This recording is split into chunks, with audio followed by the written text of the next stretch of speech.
प्रथम बार चुने गए जोधपुर विधायक अतुल भंसाली टीम द्वारा पूर्व नियोजित योजना के तहत भूमाफियागिरी, बेनामी संपत्ति, मिलावटी बेचना, नामों तथा आवाज दबाने के लिए पुख्ता लाइसेंसिंग के जरिए फर्जी एफआईआर का सहारा। जोधपुर शहर के मुख्य पाली रोड पर स्थित खसरा संख्या 310 के 18 बीघा 5 विस्वा, जिसका मूल खातेदार कालूराम प्रजापत द्वारा वर्ष 1988 में पुष्पचंद संचेती के साथ बेचने का इकरार किया गया था, लेकिन इकरारनामे के अंकित अवधि से लंबी अवधि बाद तक भी खातेदार को भुगतान नहीं करके टालम टोली और कानूनी दाव पेचों के जरिए प्रताड़ित करने का मूल खातेदार द्वारा जमीन को 133 प्लाटों में विभाजित करके विधिवत बेचान नामे के जरिए 63 लोगों के नाम से वर्ष 1992 में पंजीकरण करवा दिया गया कि तत्पश्चात बाजार में बढ़ती कीमतों, मुख्य हाईवे पर स्थित मौके पर जमीन को देखते हुए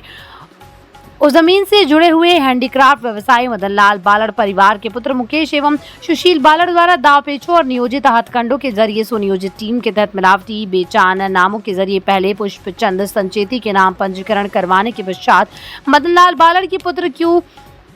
सोनू उर्फ दीपमाला के नाम से वर्ष 2004-05 में पंजीकरण करवा लिया गया तथा पूर्व में उनकी जमीन पर अमृत रूप से बेचानशुदा भूखंडों की कानूनी तौर पर रजिस्ट्री करवाई बिना उक्त 132 भूखंडों के धारकों पर अन्य कानूनी, गैर कानूनी दांव पेचों और हथकंडों के जरिए खौफ में रखा जाता आ रहा है तथा पूर्णतः विवादशुदा एवं न्यायालय से स्थगन आदेश जारी किए जाने के बावजूद 2 मंजिला निर्माण का कार्य किया गया।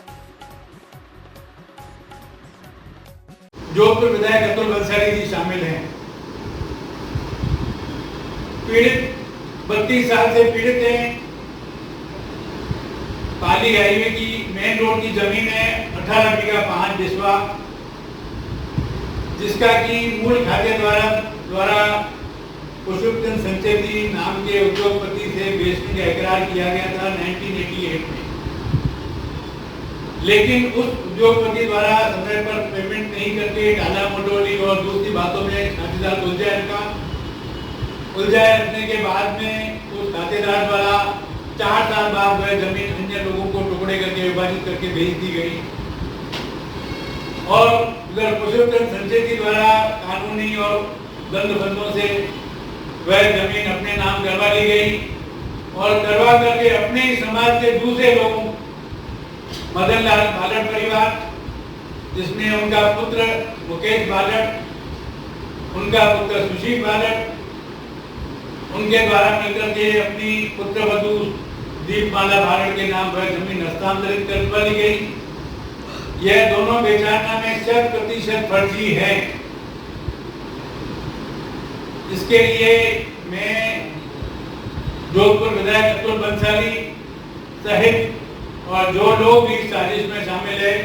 उनको डंके की चोट पर देश के किसी भी हिस्से में किसी भी जगह पर खुले मन पर चुनौती देता हूं कि वो दस्तावेजी तौर पर आकर मेरे से क्रॉस कर लें, लेकिन वो नजरें चुरा रहे हैं। सार्वजनिक तौर पर भी उनको आमंत्रित किया गया, लेकिन वो नहीं है। उनके द्वारा मेरी आवाज को दबाने, कुचलने के लिए, पीड़ितों को कुचलने के लिए उनके द्वारा मेरे खिलाफ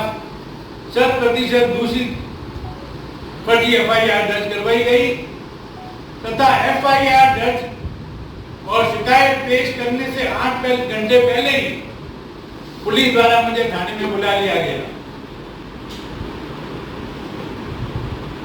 और मुझे 1 घंटे तक बैठा रहकर गिरफ्तार करने की धमकी दी गई। ये पूरा काम जो है अतुल भंसाली के द्वारा किया जा रहा है लाइसेंसिंग के तौर पर। तत्पश्चात मेरे द्वारा पुलिस डिपार्टमेंट को 91 CRPC का नोटिस भी दिया गया कि आपको किसी भी कार्रवाई से पहले मेरे से आप नोटिस जारी कीजिए, मैं आपको एविडेंस दूंगा। लेकिन पुलिस द्वारा उन बातों को दरकिनार करते हुए मेरी गिरफ्तारी का नोटिस तक व्हाट्सएप पर जारी कर दिया। शाम को 7 बजे, सुबह 10 बजे तक पेश न होने पर गिरफ्तार करने की धमकी दी गई। तब मैं जयपुर था, महानिदेशक पुलिस मुख्यालय जयपुर के निर्देशों पर वो कार्रवाई रुकवाई गई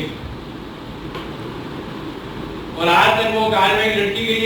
हुई है और मैंने उनको प्रॉपर एविडेंस दे रखे हैं। उस प्रकरण बाबत किस तरह सिस्टम को मैनेज किया जा रहा है, इसका मैं अनूठा उदाहरण आपको दे रहा हूँ विद एविडेंस। यह प्रकरण न्यायालय में लंबे समय से लंबित है, हाईकोर्ट तक में लंबित है और पूरे सिस्टम को जगह जगह पर मैनेज किया है।